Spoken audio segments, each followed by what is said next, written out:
नमस्कार। तीन खबर सबकी नजर में आप सभी दर्शकों का हार्दिक स्वागत है। मैं हूं आपके साथ श्वेता शर्मा। दर्शकों, तीन खबरों पर हम आज चर्चा करने जा रहे हैं। उसमें सबसे पहली खबर हम आपको बताएंगे क्रिकेट के महाकुंभ से जुड़ी है। जी हां, आज से आईपीएल का रोमांच शुरू होने जा रहा है और आईपीएल में इस बार कितनी टीमें हिस्सा लेंगी, कुल कितने मैच होंगे, पूरी जानकारी पूरी डिटेल में आपको इस खबर में हम चर्चा करेंगे। साथ ही दूसरी खबर हम आपको बताएंगे मध्य प्रदेश के बहुचर्चित यानी कि सौरभ शर्मा केस से जुड़ा है। सौरभ शर्मा को लेकर बड़ा खुलासा हुआ है। क्या है वो खुलासा, इस खबर में भी हम आपको दिखाएंगे। तीसरी खबर छत्तीसगढ़ की है, जहां ग्राम पंचायतों की रीढ़ कहे जाने वाले यानी कि पंचायत सचिव इन दिनों हड़ताल पर हैं और आखिरकार पंचायत सचिवों ने क्यों पकड़ी है हड़ताल की राह और क्या है इनकी प्रमुख मांगे, इस खबर में हम आपको पूरी डिटेल से चर्चा करेंगे। लेकिन शुरुआत सबसे पहले खेल प्रेमियों के लिए सबसे बड़ी खबर, क्योंकि आज से आईपीएल का आगाज हो रहा है और पहला मैच होगा कोलकाता नाइट राइडर्स और रॉयल चैलेंजर्स बेंगलुरु के बीच खेला जाएगा। सबसे पहले आपको एक रिपोर्ट दिखाते हैं।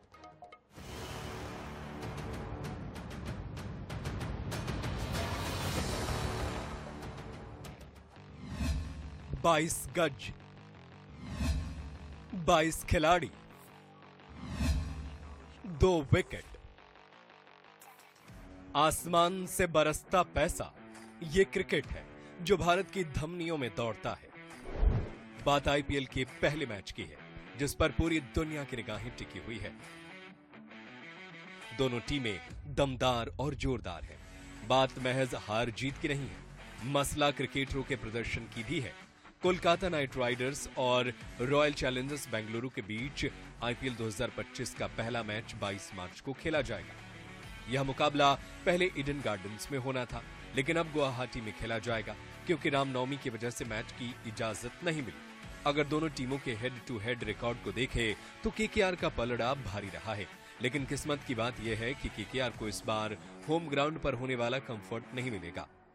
वैसे अजिंक्य रहाणे की कप्तानी वाली केकेआर काफी संतुलित है, लेकिन फिर भी उसे आरसीबी से कड़ी टक्कर मिल सकती है। अगर आरसीबी की प्लेइंग 11 की बात करें तो विराट कोहली के साथ फिलिप सॉल्ट ओपनिंग कर सकते हैं। वहीं देवदत्त पड्डिकल नंबर 3 पर बैटिंग के लिए आ सकते हैं। कप्तान पाटीदार नंबर 4 पर बैटिंग कर सकते हैं। टीम जितेश शर्मा, कृणाल पांड्या और भुवनेश्वर कुमार को भी प्लेइंग 11 में जगह दे सकती है। केकेआर के लिए सुनील नरेन और क्विंटन डिकॉक ओपनिंग कर सकते हैं। कप्तान रहाणे नंबर 3 पर बैटिंग के लिए आ सकते हैं। वेंकटेश अय्यर और रिंकू सिंह की प्लेइंग 11 में जगह लगभग तय है। आंद्रे रसेल और रमनदीप सिंह को भी मैदान पर उतरने का मौका मिल सकता है। बात कुछ अतीत की करें तो केकेआर और आरसीबी के बीच अभी तक कुल 34 मैच खेले गए हैं। 34 मैचों में कोलकाता नाइट राइडर्स ने 20 मैचों में जीत दर्ज की है। 34 मैचों में आरसीबी ने 14 मैच जीते हैं। इस तरह केकेआर का पलड़ा भारी नजर आता है। अगर आप क्रिकेट प्रेमी हैं तो दिल थाम कर इंतजार कीजिए और जिस टीम के समर्थक हैं उसके लिए दुआ कीजिए। आखिरी बात यह है कि भारत में सिर्फ 3 चीजें ही सबसे ज्यादा लोगों पर असर डालती है, और वो है राजनीति, सिनेमा और क्रिकेट। Bureau report, INS 24/7। तो आईपीएल का आगाज होने जा रहा है और खेल रोमांच को देखें तो काफी इंटरेस्टिंग जो है वो दर्शकों में इसको लेकर उत्साह भी दिख रहा है। और साफ तौर पर हम इसमें चर्चा करेंगे। खेल एक्सपर्ट के तौर पर हमारे साथ जसवंत क्लौडिया जी जुड़ चुके हैं। जसवंत जी, बहुत बहुत स्वागत है आपका INS 24/7 पर। और जिस तरह से अगर हम बात करें, आईपीएल 2025 शुरू होने वाला है, यानी कि 10 टीम, बड़े बड़े दिग्गज खिलाड़ी, 10 टीमों की ताकत, वीक पॉइंट्स क्या दिख रहे हैं, ब्रह्मास्त्र क्या रहने वाला है इस मैच में, और क्या माइक्रो टैक पावर पॉइंट्स अगर हम और आप देते हैं तो कितने नंबर्स देंगे उन्हें? आज का जो मुकाबला है वो दोनों ही टीमों के लिए वैसे तो प्रतिष्ठापूर्ण है, क्योंकि सबसे बड़ी बात यह है कि कोलकाता नाइट राइडर्स विजेता टीम रही है और उसके कप्तान ही बदल दिए गए थे। ये बड़े इंटरेस्टिंग है कि पहले श्रेयस अय्यर थे और अब रहाणे आ गए कप्तान के रूप में। उधर रजत पाटीदार को जिम्मेदारी दी गई है। इंदौर के खिलाड़ी है, युवा खिलाड़ी हैं, तो विराट कोहली के रहते हुए तो मुझे लगता है कि ये जो परिवर्तन है, ये परिवर्तन अब मैदान में क्या रंग लेगा ये कहा नहीं जा सकता। लेकिन फिलहाल जो स्थिति यह है कि अधिक दबाव में बेंगलुरु की टीम रहेगी, क्योंकि एक तो विजेता टीम है कोलकाता नाइट राइडर्स, अपने खिताब के बचाव के लिए उतर रही मैदान में। तो पहले मैच में अच्छा प्रदर्शन करेगी तो लगातार उनके खिलाड़ी अच्छा प्रदर्शन करते जाएंगे और वो दोहरा भी सकते हैं फिर। लेकिन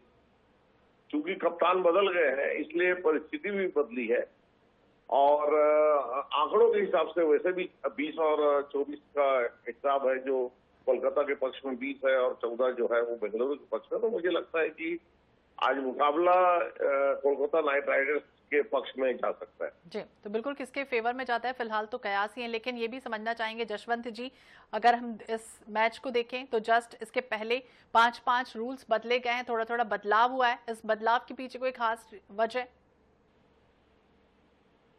नहीं, क्या है कि खेल को रोचक बनाने के लिए ये सब परिवर्तन किए जा रहे हैं। अगर हम क्रिकेट की बात करें तो आप देखिए, पहले 5 दिवसीय मुकाबला हुआ था। पहले तो कोई सीमा नहीं होती थी टेस्ट मैच में कितने भी दिन तक खेले, फिर वो 5 दिन का समय आया। उसके बाद और रोचक बनाने के लिए 1 दिवसीय किए गए क्रिकेट में ही, फिर उसके बाद और रोचक बनाने के लिए 20-20 ओवर किया गया। उसी ढंग से जो नियमों में परिवर्तन किया जा रहा है, इस खेल को रोचक बनाने के लिए किया जाता है ताकि अधिक लोग जुड़े इससे, और ये खेल और भी लोगों के दिल और दिमाग में, उससे आने वाली पीढ़ी इन सब चीजों को उससे प्रभावित होती है तो उसका फर्क पड़े। तो मुझे ये लगता है, और सबसे बड़ी बात तो हर मैच में खेलने सब खिलाड़ी को पैसा भी मिलेगा। अगर वैसे भी हम नियम और कानून की बात करें तो इस ढंग के भी जो परिवर्तन किए गए हैं, तो ये देखना है कि इसमें होता क्या है। अब ये पक्ष में टीम के जाएगा या व्यक्तिगत, अभी कहा नहीं जा सकता, लेकिन जो परिवर्तन हुए वो खिलाड़ियों से अधिक प्रभावित होंगे, उससे देखने वाले और क्रिकेट को चाहने वाले, मुझे ऐसा लगता है। जी बिल्कुल जशवंत जी, मौसम को लेकर भी बदलाव की स्थितियां दिख रही है। कहा जा रहा है कि 74% बारिश की संभावना है। इसके मद्देनजर अगर हम देखें तो क्या कुछ लगता है, क्योंकि कहा जा रहा है कि पूरे दिन भर जो है वो बादल छाए रह सकते हैं, तो इसकी वजह से कुछ पिच पर असर पड़ सकता है, कुछ असर पड़ेगा मैच पर भी? जी, ये बिल्कुल आपने ठीक बात कही। और ये पश्चिमी विक्षोभ के कारण भारत के जो पूर्वी क्षेत्र में, हम अगर अरुणाचल प्रदेश से लेकर देखेंगे तो पूरे आंध्र प्रदेश तक और नीचे तमिलनाडु तक इसमें इफेक्ट है। इवन छत्तीसगढ़ में आपने देखा कि कुछ कल शाम को हमने उसका नजारा देखा था।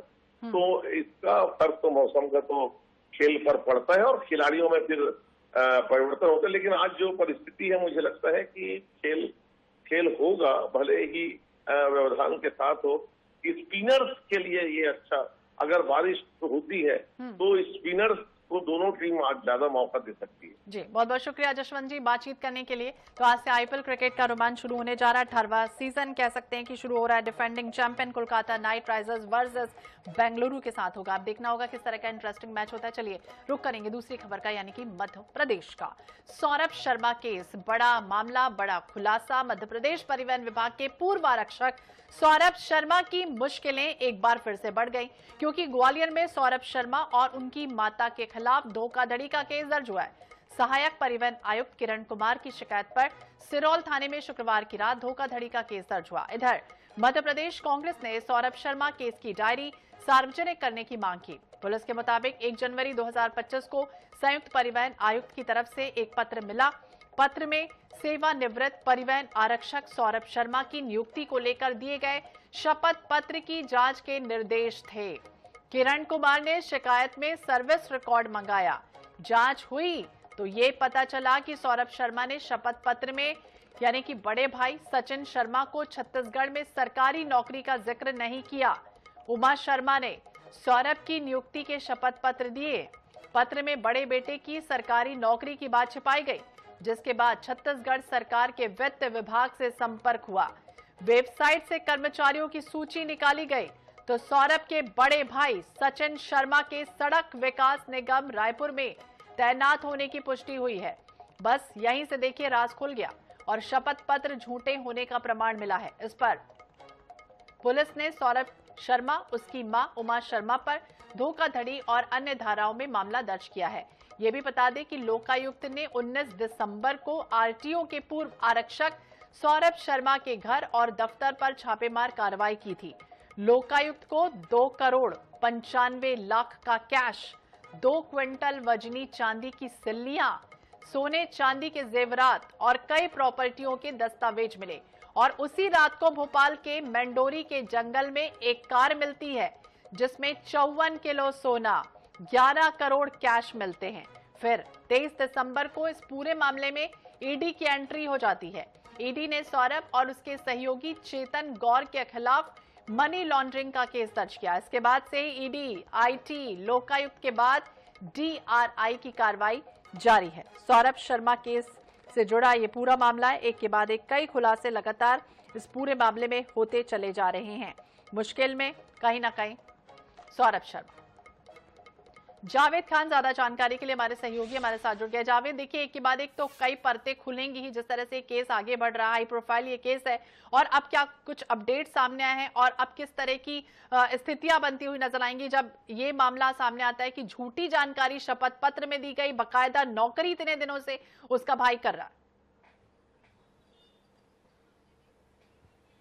बिल्कुल, ये ताज़ा मामला जो है, जो सौरभ शर्मा जो एस कांस्टेबल है परिवहन विभाग का, उसका कहना था जो कि शपथ पत्र दिया था उनके जो पिता थे डॉक्टर आर के शर्मा, जो ग्वालियर के सेंट्रल जेल में पदस्थ थे, शासकीय सेवा में थे, उनकी मृत्यु के बाद जो अनुकंपा नियुक्ति की गई थी सौरभ शर्मा की, और उस नियुक्ति के बाद उसमें जो उनकी माँ उमा शर्मा और रोहित सौरभ शर्मा की ओर से एक शपथ पत्र यानी एफिडेविट दिया गया था। उस एफिडेविट में बताया गया था कि कोई भी उनके परिवार का सदस्य या पुत्र शासकीय सेवा में नहीं है। जैसा कि आपने बताया कि जो छत्तीसगढ़ के एक शासकीय विभाग में सौरभ शर्मा का भाई सचिन शासकीय सेवा में था, उसमें जब उसकी नौकरी लगी थी सौरभ शर्मा की, इस तथ्य को छुपाया गया था। और इसी तथ्य के आधार पर काफी समय से जब लोकायुक्त और ईडी की कार्रवाई चल रही थी तो ये जो सर्विस रिकॉर्ड मंगाया गया था उसमें ये सब चीजों का खुलासा हुआ और एफिडेविट जो मिला था उस एफिडेविट को चैलेंज किया गया था और पुलिस ने उसको वेरिफिकेशन किया था कि आखिर किस तरह का मामला है। और की तस्दीक हुई और जब पड़ताल की गई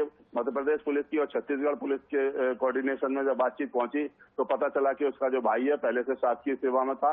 इससे तथ्य को छुपाया गया था। इसी मामले में ग्वालियर के जो सिरौल थाने में एफआईआर दर्ज की गई है सौरभ शर्मा और उनकी मां उमा शर्मा के खिलाफ। और अब इस मामले में नया एंगल ये आ गया है कि जो जांच चल रही है, जो ईडी ने की और जो ईओडब्ल्यू और लोकायुक्त की जो कार्रवाई हुई है उसके साथ अब ये अलग से पुलिस की एफआईआर हुई है। इसमें सौरभ शर्मा चूंकि अभी भोपाल जेल में बंद है और लगातार उसके जमानत पे छुड़ाने और अग्रिम जमानत के आवेदन लग रहे हैं, लेकिन इस मामले में अब अभी मुश्किलें होती हुई दिखाई दे रही हैं कि अभी कुछ उसको सौरभ शर्मा को राहत मिलने वाली नहीं है। देखिए, राहत नहीं मिलेगी ये तो तय है, लेकिन ये जरूर बताइए जावेद, जब शपथ पत्र और नौकरी मिलती है, एक साधारण सा लोन लेने अगर हम बैंक में जाते हैं, जो भी रिकॉर्ड दिए जाते हैं बाकायदा वेरीफाई होता है, यहाँ तक कि जो बैंक के अधिकारी है वो उसके घर तक पहुंच जाते हैं जांच करने के लिए। जब शपथ पत्र दिया जा रहा था, जो डिटेल दी गई थी उसके बारे में उसके पहले कोई छानबीन नहीं हुई, कोई जांच नहीं हुई। जब ये मामला इतने लेवल पर पहुंचता है, हाई प्रोफाइल बनता है, इसके बाद टीम अब पुरानी चीजों को निकालने में बैठ गई। बिल्कुल, बात यही है कि जो इस मामले में अभी कल ही विधानसभा में भी हंगामा हुआ है और विधानसभा में कांग्रेस ने इस बात को उठाया था कि सौरभ शर्मा की जो नियुक्ति हुई थी उस पर आखिर जो तत्कालीन परिवहन मंत्री थे उन्होंने कैसे सहमति दे दी और उस समय जो ट्रांसपोर्ट कमिश्नर रहे होंगे उन्होंने इस मामले में क्लीन चिट कैसे दे दी और जो दस्तावेज लगाए गए थे उनका परीक्षण क्यों नहीं किया गया। ऐसे बहुत सारे अनुत्तरित सवाल हैं जिसका जवाब मिलना चाहिए, लेकिन चूंकि कांग्रेस लगातार मांग कर रही है, लेकिन सौरभ शर्मा के मामले में जो विधानसभा में भी क्लीन चिट दे दी गई कि इसमें नियुक्ति में किसी तरह की अनियमितता नहीं हुई है, लेकिन अनियमितता एफिडेविट को लेकर ही है। तो एफिडेविट यानी कि जो होता है कि उसमें जो तथ्य होते हैं उनको अनुकंपा नियुक्ति दिए जाने की एक परंपरा होती है। सबसे बड़ी बात है कि जो अनुकंपा नियुक्ति होती है जिस विभाग में होती है, जैसे सौरभ शर्मा के पिता स्वास्थ्य विभाग में थे तो उसकी नियुक्ति एक क्लर्क के रूप में या किसी उसकी योग्यता के अनुसार उस पद पे और उसी विभाग में होनी थी, लेकिन परिवहन विभाग में डेपुटेशन पर न जाते हुए सीधी नियुक्ति की गई सौरभ शर्मा की। उसको लेकर एक बहुत बड़ा खुलासा हुआ है। तो इस बात में सौरभ शर्मा और उनका परिवार फंसता हुआ नजर आ रहा है और जो एफिडेविट दिया गया तो इसमें कहीं ना कहीं ऊपरी लेवल पर जो तत्कालीन गृह मंत्री से लेकर जो तत्कालीन परिवहन मंत्री और जो ट्रांसपोर्ट कमिश्नर रहे होंगे उस सब की भूमिका है। हालांकि परिवहन विभाग की जो डिप्टी कमिश्नर है उनकी ओर से जो FIR दर्ज करवाई गई है सुरवल थाने में। अब इस मामले में पड़ताल की जा रही है कि आखिर ये किस तरह से हुआ। अब इसकी तह खुलेंगी तो पता चलेगा कि इसकी अनुशंसा नियुक्ति की किसने की थी, किसने आगे उसको फाइल को बढ़ाया था। चूंकि कलेक्टर के माध्यम से फाइल जाती है तो आखिर नियुक्ति की जो बात भोपाल तक पहुंची, फिर बड़ी लंबी प्रक्रिया होती है अनुकंपा पर नियुक्ति की, और अनुकंपा पर नियुक्ति होने के साथ साथ जो मापदंड होते हैं उसको पूरा करना पड़ता है। लेकिन इसमें कहीं ना कहीं एक सपोर्ट यानी कि जो फेवर करने की बात सामने आ रही है किसी न किसी रूप में। जो सौरभ शर्मा ने जो सिंडिकेट बनाया परिवहन विभाग में, पैरेलल सिंडिकेट चल रहा था, उसका जब खुलासा हुआ और 52 किलो सोना और करोड़ों रुपए की नकदी मिली है तो कहीं ना कहीं एक बड़े तार उसके लंबे हुए जुड़े हुए दिखाई दे रहे हैं परिवहन विभाग सहित तो सरकार की मशीनरी में। जी तो बिल्कुल अब देखना होगा क्या कुछ होता है, लेकिन जिस तरह से शुरुआत हुई होगी, अगर तमाम छोटे अधिकारी से लेकर बड़े लेवल के अधिकारी छानबीन करते, ठीक ढंग से अपना काम करते, तो ये इतनी बड़ी नौबत नहीं आती। बहुत बहुत शुक्रिया, नजर बनाए रखिए तमाम जानकारी के लिए। सौरभ शर्मा से जुड़ा ये पूरा मामला है, लगातार क्या कुछ होता है इस मामले में देखना होगा। अब चलिए अब बात छत्तीसगढ़ की, यानी कि सचिवों की मांग और शासकीकरण लगातार उसमें जारी है। जिस तरह से बात करें, छत्तीसगढ़ के पंचायत सचिव आर पार के मूड में हैं। प्रदेश भर के पंचायत सचिव 17 मार्च से अनिश्चितकालीन हड़ताल पर हैं।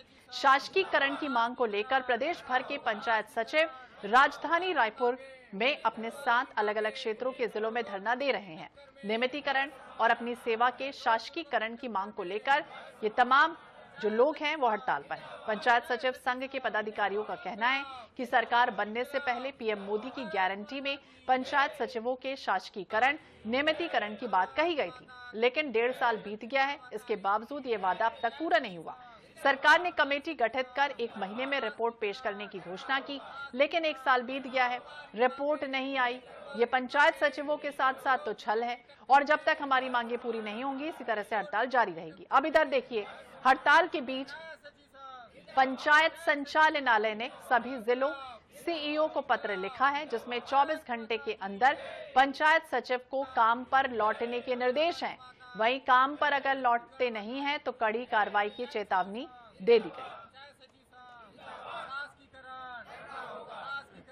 सूरज सिन्हा ज्यादा जानकारी के लिए हमारे सहयोगी बेमित्रा से जुड़ गए हैं। सूरज, देखिए लगातार अपनी मांगों पर अड़े हुए हैं और आप ये कह रहे हैं कि जब तक उनकी मांगे पूरी नहीं होंगी वो धरना देते रहेंगे, लेकिन दूसरी तरफ अल्टीमेटम भी है कि अगर आप काम पर नहीं लौटते हैं तो आप पर कार्रवाई होगी। देखिए, निश्चित तौर पर जिस हिसाब से जो सचिव संघ है वो 17 मार्च से लगातार अपनी 1 सूत्री मांगों को लेकर हड़ताल पर है, और हड़ताल को लेकर जो है जो मंत्रालय सचिव विभाग ने है, पंचायत विभाग ने है, उन्होंने एक लेटर भी जारी किया है जिसमें समस्त जिला पंचायत सीईओ को निर्देशित किया है कि 24 घंटे के अंदर जो है सचिवों को काम पर लौटने के लिए कहा जाए, ताकि जो है पंचायतों में जो काम प्रभावित हो रहे हैं वो ना हो। और बता दूं, जैसे ही त्रिस्तरीय पंचायत चुनाव हुआ उसके बाद से ही जो है जो पंचायत सचिव प्रदर्शन के मूड में थे। वही कारण है कि 17 मार्च को प्रदेश भर के जो सचिव है, जिला स्तर के जो सचिव है या गांव स्तर के जो सभी लोग प्रदेश राजधानी में एकत्रित है, उसके बाद से जो है जिला स्तर पर और ब्लॉक स्तर पर लगातार इसका प्रदर्शन जारी। हमारे साथ में कुछ जो प्रदर्शनकारी हैं वो भी हैं। ये आखिर प्रदर्शन क्यों, किस कारण को लेकर है? हमारा एक सूत्री मांग है शासकीकरण, जिसको शासन ध्यान नहीं दे रही है, पूरा नहीं कर रही है। मोदी गारंटी शामिल होने के बाद भी इसको पूरा नहीं किया, वादा खिलाफी किया, और अब ये शासन दमनात्मक तरीके से आदेश जारी करता है कि आप लोग इतने दिनों में वापस डर गई है शासन। इनको मालूम है सचिवों के बिना काम होना नहीं है। 4 ही दिन में इनका हवा निकल गया है और हम लोग अटके रहेंगे जब तक ये हमारी मांग पूरी। आज हम इनके आदेश की कॉपी का कड़ी निंदा करते हुए, विरोध प्रदर्शन करते हुए यहाँ चौक चौराहे पर इसका दहन किया जाएगा, और हम विरोध करते हैं इस बात का। शासन को पता चल गया है कि इनका काम सचिवों के बिना होना नहीं है। ग्रामीण परेशान है, हम नहीं चाहते कोई परेशान हो, हमारी मांगे पूरी कर दे। अच्छा, बेमेतरा जिला ऐसे भी है, पानी की समस्या से त्रस्त है। ऐसे में पंचायतों में पानी के पीने की पानी नहीं है। अब आप लोग हड़ताल में हैं तो कहीं न कहीं उन लोग को परेशानी सामना करना पड़ा है, तो जिम्मेदार कौन? इसके लिए शासन जिम्मेदार है। शासन को इस बात को समझनी चाहिए, पूरा काम हमारे द्वारा होता है। शासन को मालूम पड़ गया है भाई, इसीलिए वो परेशान होकर ऐसा लेटर निकाल रहे हैं। उनको समझ में आ गया है कि हमारे बिना कोई काम होना नहीं। हमारी मांगे पूरी कर दे, हम तो सब काम करते हैं और करेंगे, शासन की सब योजनाओं को चलाएंगे, ऐसा नहीं है। लेकिन हमारे मांग के बिना हम कुछ नहीं कर पाए। देखिए, ये जो है शासन को अपनी मांग बताने के आनंद, यहाँ पे कुछ महिलाएं सचिव भी हैं जो मैम हड़ताल कर रहे हो, क्या मांगे हैं, आखिर कब से तक रहोगे हड़ताल में? हम लोग का शासकीकरण मांग है और हम लोग का मांग पूरा नहीं होगा तब तक हम अनिश्चितकालीन हड़ताल करेंगे। आगे जब जैसे कि अब जो है शासन अगर बातें को नहीं मान रहा है, किस तरह से प्रदर्शन रहेगा ये? तो 1 अप्रैल का मंत्रालय ठहरा है, अगर नहीं होगा तो दूसरा आंदोलन करेंगे। ये जो है पंचायत सचिव है, इनका कहना है कि उन्होंने सरकार को 1 अप्रैल का समय दिया है, तब तक ये शांतिपूर्ण तरीके से जो है अपना प्रदर्शन करेंगे और हड़ताल पर रहेंगे। उसके बाद भी अगर शासन इनकी ओर ध्यान नहीं देता है तो उग्र आंदोलन की बात कर रहे हैं। फिलहाल जो है आज जो है पंचायत सचिव संघ जो है जो पंचायत विभाग ने आदेश निकाला है जिसमें 24 घंटे के अंदर सचिवों को काम पर लौटना है, उसकी आदेश की प्रतियां जलाकर अपना विरोध प्रदर्शन करेंगे। देखिए, आदेश की प्रतियां जलाने से अपना विरोध प्रदर्शन करते हुए दिखाई देंगे, लेकिन सूरज उनसे ये भी पूछिए कि अगर जिस तरह से प्रभावित हो रहा है काम पंचायत का, उसे लेकर सरकार बेहद गंभीर है और अगर एस्मा लगा देती है तब उसके बाद ये क्या कुछ करेंगे, किस तरह से अपनी बात रखेंगे? क्योंकि अगर सरकार पूरी तरह से प्रतिबद्ध हो जाती है और कानूनी कार्रवाई की धौंस दिखाती है तब क्या करेंगे? जी बिल्कुल, यहाँ पे और भी लोग हैं। शासन जैसे अगर कानूनी कार्रवाई की बात करते हैं या निलंबन करता है, इस स्थिति में आप लोग का हड़ताल किस तरह है? हमारा हड़ताल अनवरत जब तक हमारा मांग पूरा नहीं होगा हमारा हड़ताल चलता रहेगा। शासन चाहे जितनी कड़ी से कड़ी कार्रवाई हम सचिवों के लिए कर ले, हम जिस मांग पे अड़े हैं शास्त्रीकरण मतलब शास्त्रीकरण।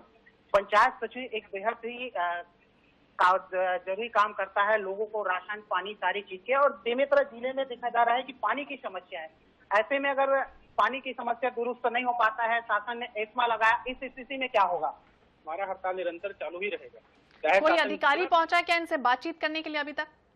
कार्रवाई हम मैम यहाँ तक अभी तक कोई भी अधिकारी इन लोग से बात करने नहीं पहुंचे हैं। हालांकि ये है लगातार 17 मार्च से अपनी मांगों को लेकर बैठे हुए हैं और ज्ञापन जो है मुख्यमंत्री राज्यपाल के ज्ञापन सौंप चुके हैं और ये चाह रहे हैं कि जो है प्रदेश स्तर पर जो है मुख्यमंत्री हो या जो विभागीय मंत्री हो, इनके साथ चर्चा करे और इनकी जो है मांगों पर सहमति बने।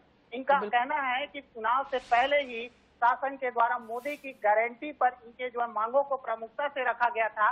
इसके बाद भी आज 1.5 साल से ऊपर समय होने के बाद इनकी मांगों को नकार दिया गया है। यही है ये पंचायत सचिव संघ वादा खिलाफी को याद दिलाते नजर आ रहे हैं। तो वादा खिलाफी को याद दिलाते हुए नजर आ रहे हैं और ये भी कह रहे हैं कि हमारे साथ छल किया गया है। जब हमसे वादा कर लिया गया तो आखिरकार मांगे पूरी क्यों नहीं हो रही? लेकिन अब कई तरह के सवाल है, देखना होगा आगे क्या कुछ होता है। नजर बनाए रखिए। बहुत बहुत शुक्रिया सूरज जानकारी के लिए और बातचीत करने के लिए। तो लगातार हमारी मांगे जब तक पूरी नहीं होंगी, सचिवों का ये कहना है कि शासकीकरण किया जाए, क्योंकि हमसे पहले वादा किया गया चुनाव में आने से पहले, और जब वादा कर लिया गया तो 1.5 साल बीत चुके हैं। इसके बाद आखिरकार मांग पूरी क्यों नहीं हो रही? अब देखना होगा कोई अधिकारी कब पहुंचता है, उनसे बातचीत होती है, लेकिन वो अपनी मांगों पर अड़े हैं। लेकिन दूसरी तरफ सरकार ये भी कह रही है कि अगर काम पर कोई नहीं लौटता है तो कड़ी कार्रवाई की भी चेतावनी। इसी के साथ इस बुलेटिन में फिलहाल इतना ही। बाकी अपडेट्स के लिए आप देखते रहिए INH 24/7। नमस्कार।